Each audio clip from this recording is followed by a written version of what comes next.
Mr. President, vaccine mandates are morally wrong and they're wildly unpopular. Millions of Americans are still required by this federal mandate to be vaccinated or lose their jobs. The people's elected lawmakers here in Congress haven't instituted these mandates. No, there's no federal law putting them in place. President Biden and his bureaucrats are just treading deeply into the personal medical choices of Americans without an act of Congress authorizing them to do so. Now, Congress has the chance to make these millions of voices across America be heard. That is, after all, our job. Our sole job is to make federal law, to give voice to those who elected us. We can state clearly, boldly, decisively today that federal vaccine mandates do not belong in the United States of America.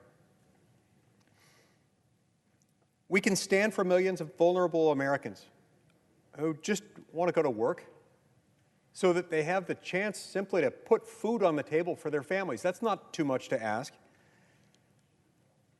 The pandemic is waning.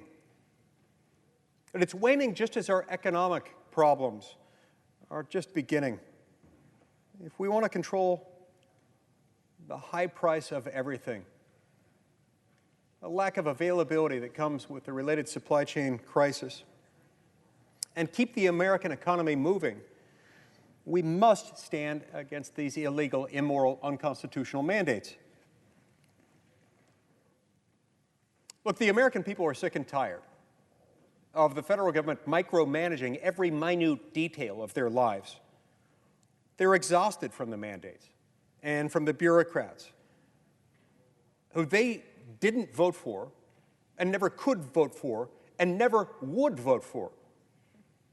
The brave men and women of our military, the federal workers, the federal contractors, people who work for federal contractors, even a subdivision of a federal contractor that doesn't actually provide any federal contract work, along with medical professionals. All these workers across every part of our great land who were sucked up into this mandate. They all deserve better than pink slips and boots out the door simply for making their own medical choices. And so, Mr. President, I implore my colleagues, with all the urgency I'm capable of communicating, to stand up for American workers, stand up for our economy, stand up for freedom, and vote to withhold funding from these unconstitutional mandates. It's quite significant that the very first clause of the very first section of the very first article of the Constitution says that all legislative powers herein granted shall be vested in a Congress of the United States, which shall consist of a Senate and a House of Representatives. It matters that this clause comes first, before everything else. And the reason it matters is because it's there to remind us something. The most dangerous power within our federal government is not with the judiciary. It is not with the executive branch. It's right here. It's in this branch, because we have the power to prescribe law. We have the power within our federal government to provide what should be, what the law says, what people have to do. That's why the Founding Fathers were careful not to entrust it to any branch of government other than this one. Not because those who would occupy these positions would necessarily be any wiser, any brighter, any inherently more cautious than everyone else, except in one critical respect.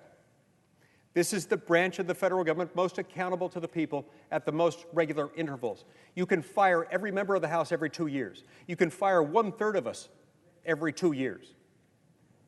We are the branch that's accountable, and that's why we've been given the most dangerous power within government, the power to make federal law.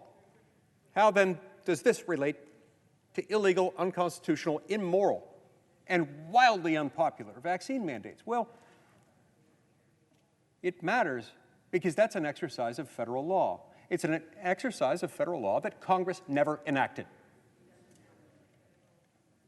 They've arrogated to themselves within the executive branch authority that they do not have, based on a contrivance, based on a tortured, butchered manipulation of statutory text that doesn't tell people that they've got to choose between getting an unwanted medical procedure and unemployment in a context that's likely to lead to unemployability. And indeed, it was designed to do that. We know that because those who put these policies in place have told us as much. Look, everybody's been through a lot in the last 2 years. Democrats, Republicans alike. This virus has been no respecter of persons, of red states and of blue states. Just the same, Mr. President, the American people understand that we're ready to move on. We're ready to not have government dictating every aspect of our lives. COVID is no excuse for a government to do something that is categorically immoral. It's no excuse